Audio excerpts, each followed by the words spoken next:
Por último, de los requisitos para que proceda la indemnización de perjuicios, que es la constitución en mora. El hecho de que el deudor, para que se pueda demandar la indemnización de perjuicios, el deudor debe estar en mora. No olvidemos que la mora solamente es relevante cuando la obligación está en la categoría de ser obligación de dar u obligación de hacer, porque las obligaciones de no hacer, ahí no se necesita la mora, sino que basta solo con la contravención. El Código Civil trata la mora también de manera desordenada, desprolija. No tiene un título, no tiene un párrafo, sino que hay que ir buscando por aquí y por allá cuáles son los artículos que en el fondo uno tiene que analizar. Los principales artículos de la mora son el 1551, el 1552 y el 1557. 1551, 1552 y 1557. Esos son los artículos más importantes. Hay otros también, no digo que sean los únicos, pero son los más importantes en materia de la teoría de la mora. Justamente el 1557 nos indica que efectivamente para que proceda la indemnización de perjuicios, el deudor debe encontrarse en mora. ¿Qué es la mora? El código no la define y por lo tanto podemos dar una definición cualquiera, doctrinaria. Pueden incluso ustedes crearse su propia definición, pero sin embargo, cualquier definición que pretendan dar tiene que contener tres elementos básicos, que son: debe estar presente la noción de retardo,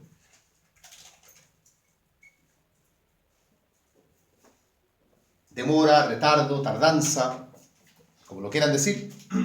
Además, en el concepto debe aparecer la idea de la imputabilidad, o sea, retardo imputable al deudor, retardo culpable o doloso en el cumplimiento de la obligación. Y en tercer lugar, y no sé si el más importante, pero claramente muy importante, la interpelación. La interpelación. Con la interpelación realmente constituimos en mora al deudor. Porque si solamente hubiese retardo e imputabilidad, o sea, solo estuviesen presentes los dos primeros elementos, ahí lo que habría es lo que se denomina un simple retardo. Nada más que eso. El simple retardo no es mora. La mora se va a producir cuando exista interpelación. Por lo tanto, un concepto completo de mora, tomando en cuenta estos elementos que hemos descrito, podríamos decir entonces que la mora es el retardo culpable o doloso en el cumplimiento de la obligación y que se extiende más allá de la interpelación hecha al deudor. Retardo culpable o doloso, o bien retardo imputable al deudor en el cumplimiento de la obligación, que se extiende más allá de la interpelación. Por lo tanto, la interpelación juega un rol fundamental. Si no tenemos interpelación, no hay mora. ¿Qué es la interpelación? No tiene un concepto legal tampoco, no tiene tampoco un concepto legal, pero se dice que la interpelación es la manera de cómo el deudor toma conocimiento de que su demora está causando perjuicios. La manera, la forma de cómo el deudor toma conocimiento de que su demora está causando perjuicios. Algunos textos dicen, es el aviso que se le da al deudor, la noticia en que el deudor se entera, en fin, como lo quieran decir. Pero el punto está en que desde que se está interpelado es que el deudor está en condiciones de darse cuenta de que su retardo está efectivamente causando perjuicios. ¿Cuándo el deudor se encuentra en mora? O lo que es lo mismo, cuando el deudor está interpelado. Cuando el deudor se encuentra en mora, o lo que es lo mismo, cuando el deudor está interpelado. Y esto justamente, la interpelación, lo que describe el artículo 1551. Cuando dice, el deudor está en mora, 2 puntos, 1, 2, 3, esos 3 numerales son las formas de efectuar la interpelación. Habida cuenta que, como ya hemos señalado, el deudor va a estar en mora cuando esté interpelado. Y por lo tanto la interpelación juega en esto un rol importantísimo. Vamos viendo entonces el 1551. Número 1. El deudor está en mora y por lo tanto habrá interpelación cuando en el contrato haya un plazo estipulado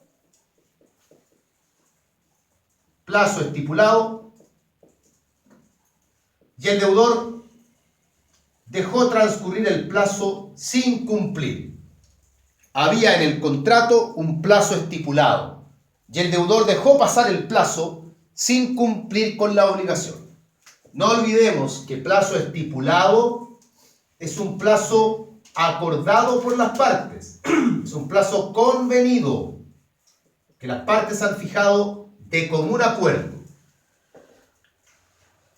A este número 1 se le conoce como la interpelación convencional expresa.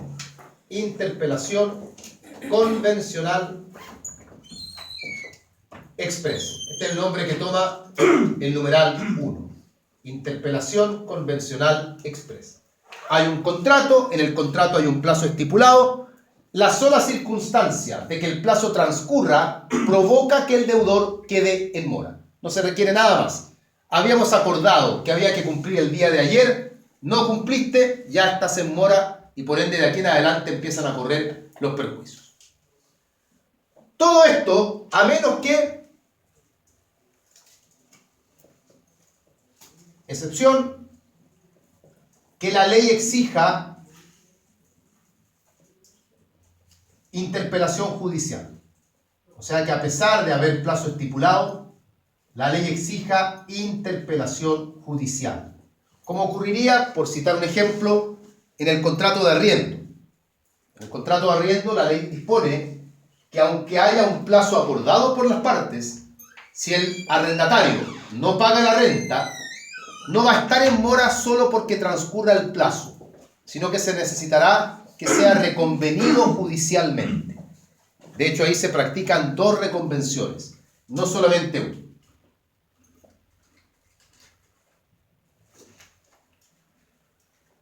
Segundo tipo de interpelación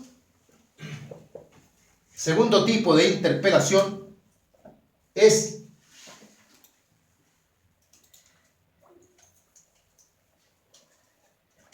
(1551) número 2. La interpelación que consiste en que en la obligación existe un plazo tácito. Hay un plazo, pero se entiende que es un plazo tácito. El código dice el plazo indispensable para cumplir con la obligación. Y sin embargo el deudor dejó transcurrir el plazo sin cumplirla. También hay un contrato acá. Hay un contrato y en el contrato existe un plazo indispensable para cumplir con la obligación. Y el deudor dejó pasar ese plazo sin cumplir con la obligación. A esta interpelación, la doctrina la denomina interpelación convencional, porque también hay un contrato, tácita. Interpelación convencional tácita. Y es la que está en el artículo 1551, en este caso en el número 2. Esto lo conversamos en alguna oportunidad porque precisamente, además, cuando estudiamos el plazo y y estudiamos el plazo tácito, hicimos referencia a este artículo. Yo les dije, ahí en el 1551, número 2, está lo que se puede entender como la definición de plazo tácito, aquel que resulta indispensable para cumplirse con la obligación. Ya hablamos en ese momento de la persona que compraba empanadas para vender en las fondas, y aunque no se señalaba el plazo en que se las debían entregar, era evidente por la naturaleza de la obligación que debían ser entregadas con cierta anticipación al inicio de las fiestas patrias para poder ser vendidas justamente durante ese feriado. Excepción a esto, la misma excepción anterior. O sea, no va a haber interpelación, cuando la ley exija una interpelación judicial. Y pueden citar el mismo ejemplo del arriendo.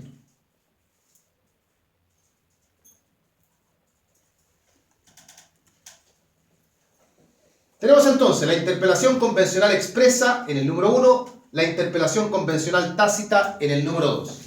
Y en el número 3, aparece la regla general, donde el código dice que en los demás casos, o sea, los demás casos que no sean ni el 1 ni el 2, la interpelación se hará judicialmente. Se hará por requerimiento judicial. Esta pasa a ser entonces la regla general.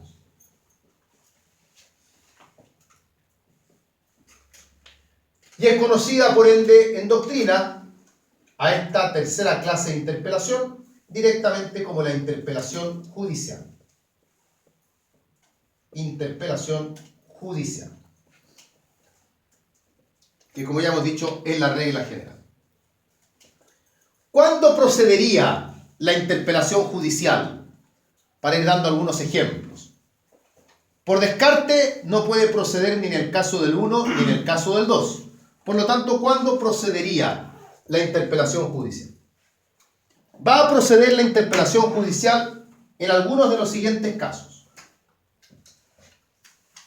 Cuando la obligación tenga un plazo legal, puesto que en el 1 y en el 2 se nos refiere a plazos que son convencionales. Así que si hay plazo legal, entonces la interpelación tendrá que ser judicial.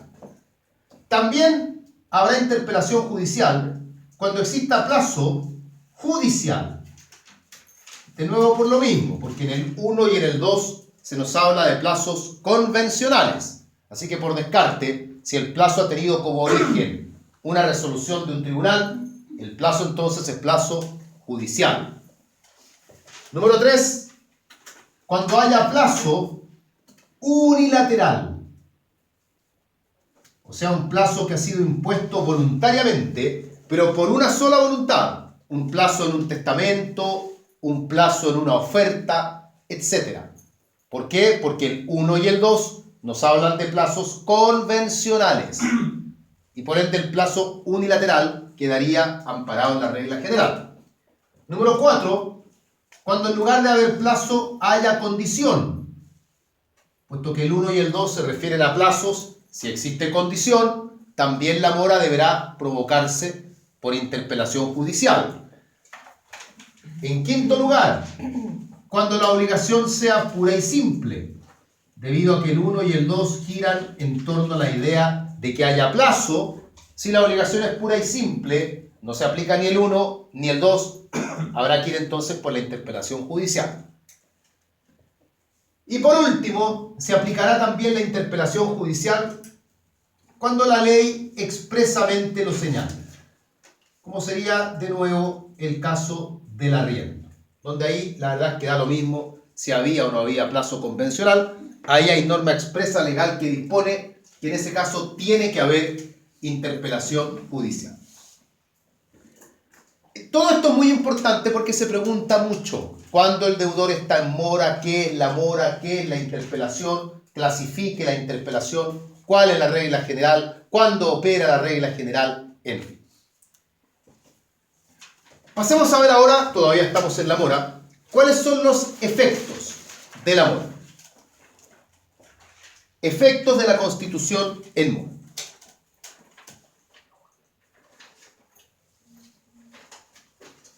Efectos de la mora.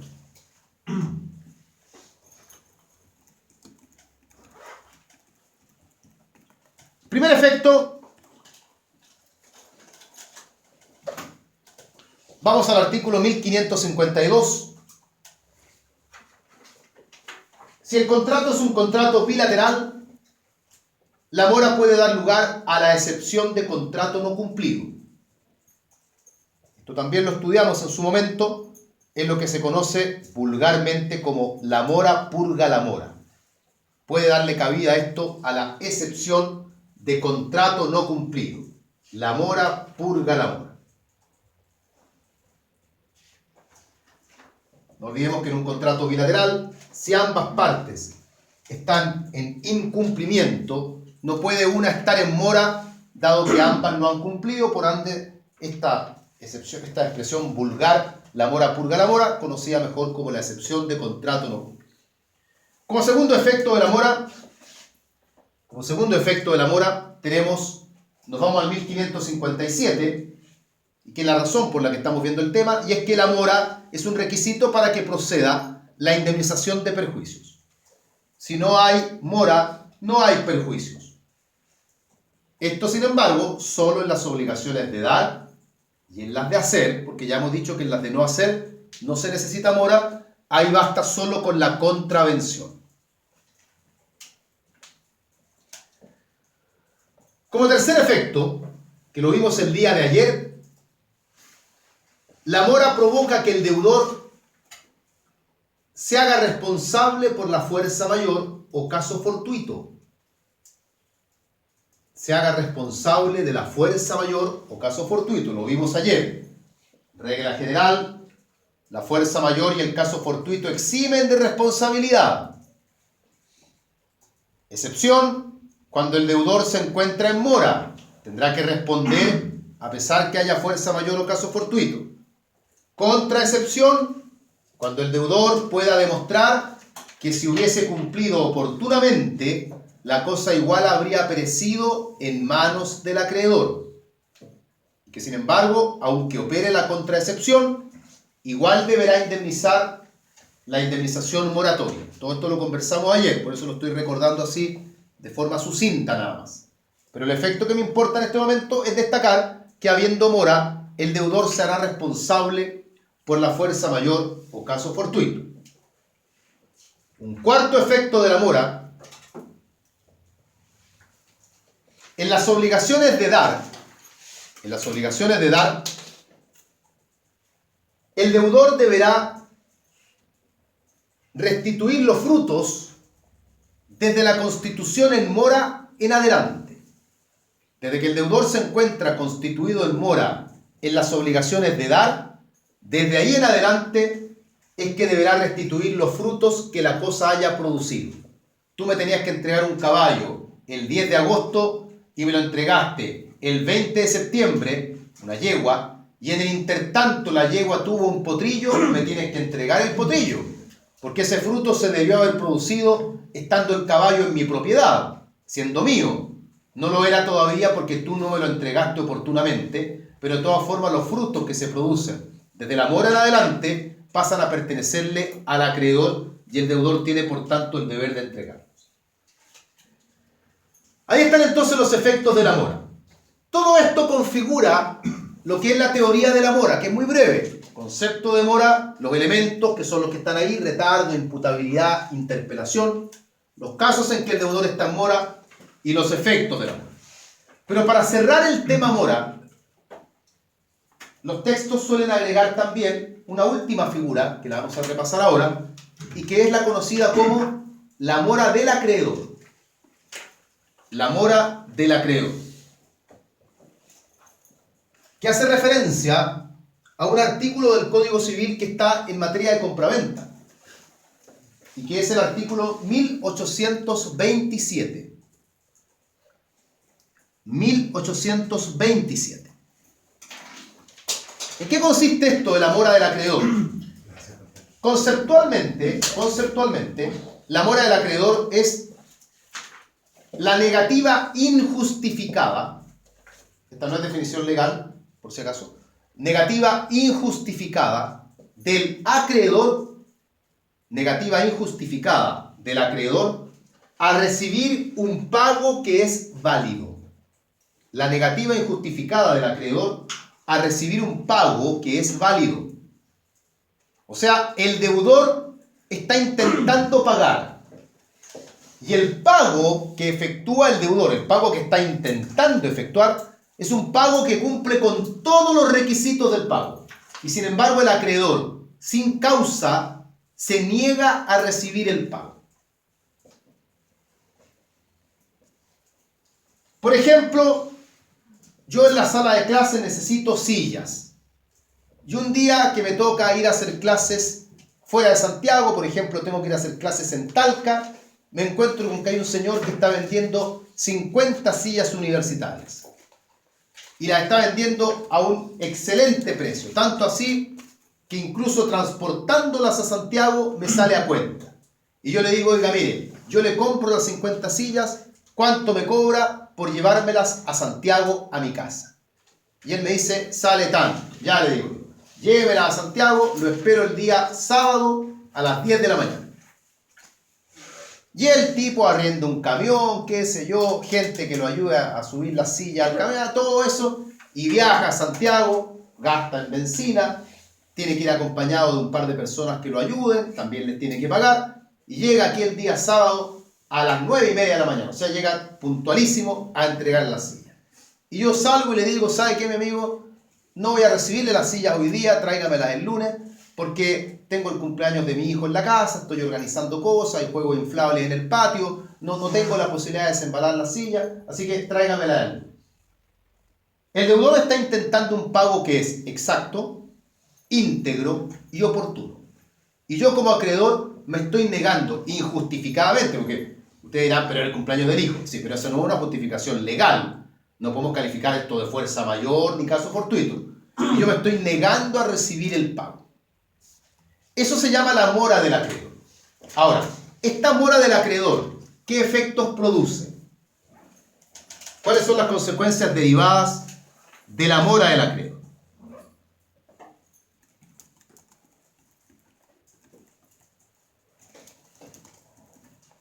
Primer efecto de la mora del acreedor, y piénsenlo en función del ejemplo.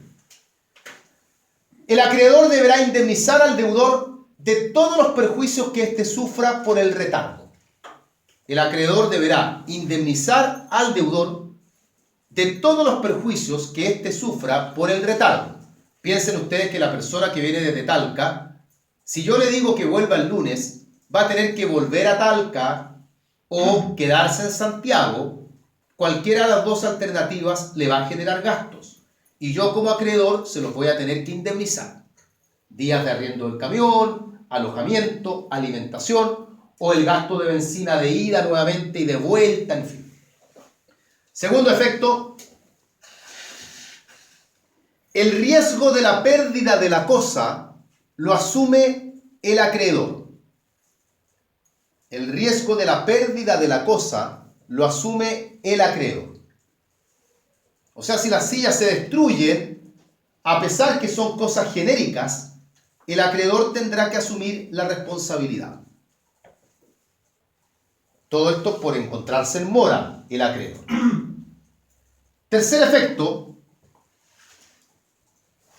la ley, y esto está en el mismo artículo 1827, la ley le rebaja al deudor la culpa a la culpa grave. No importa de qué culpa haya respondido inicialmente, probablemente la leve, en el ejemplo al menos, porque era una compraventa, así que ambas partes reportaban utilidad, a menos que hubiesen pactado una culpa distinta. Pero supuestamente era ser culpa leve, la ley le rebaja la culpa a la culpa grave. O sea, el cuidado que debe emplear el deudor ahora es un cuidado menor. Y el cuarto efecto es que si la negativa del acreedor se mantiene en el tiempo, este caballero vuelve el lunes con la silla y yo le digo, no, sabes que está el desorden todavía, vuelve el miércoles. Y el miércoles le digo, está lloviendo, entonces se me van a mojar las sillas, vuelve al miércoles. Y empieza a eternizarse la negativa del acreedor. El deudor, para cumplir con su obligación, puede recurrir al pago por consignación. ¿Sabe qué? Yo no voy a seguir paseando las sillas por Santiago, no voy a seguir yendo a Talca y volviendo cada 2 o 3 días, tengo que volver a Talca algún día, tampoco me puedo quedar acá, así que yo inicio el pago por consignación y ahí las sillas quedarán donde el tribunal señale y el pago está hecho ya. Y ahí el acreedor las irá a buscar cuando estime pertinente, tendrá que pagar, en fin, una serie de cosas que son las pertinentes al pago por consignación. Pero la alternativa que va a tener el deudor ahí de poder pagar, porque el deudor quiere pagar, si no, no es que no quiera pagar. Distinto sería si el deudor intenta un pago que no cumple con los requisitos. Ahí no hay mora del acreedor. Yo compré 50 sillas y llega el dueño de la silla el día sábado a la hora con 40 sillas. Yo tengo todo el derecho de decirle no las recibo, porque yo como acreedor no tengo por qué recibir un pago parcial y no voy a estar en mora. O en lugar de llegar a las 10 de la mañana llega a las 3 de la tarde. Tampoco tengo que recibírselas si no quiero y no va a haber mora. Pero la mora del acreedor se da cuando el deudor lo que intenta es un pago válido, entendiendo por pago válido, un pago que cumple con todos los requisitos propios del pago. Y aún así, el acreedor se niega a recibir. Eso es lo que está en el 1827 y lo que se conoce además como la mora del acreedor. Con esto entonces ahora sí queda cerrado el tema de la mora. Queda cerrado además lo que es nuestra visión de lo que es la responsabilidad contractual, o sea, lo que son los requisitos de la indemnización de perjuicios.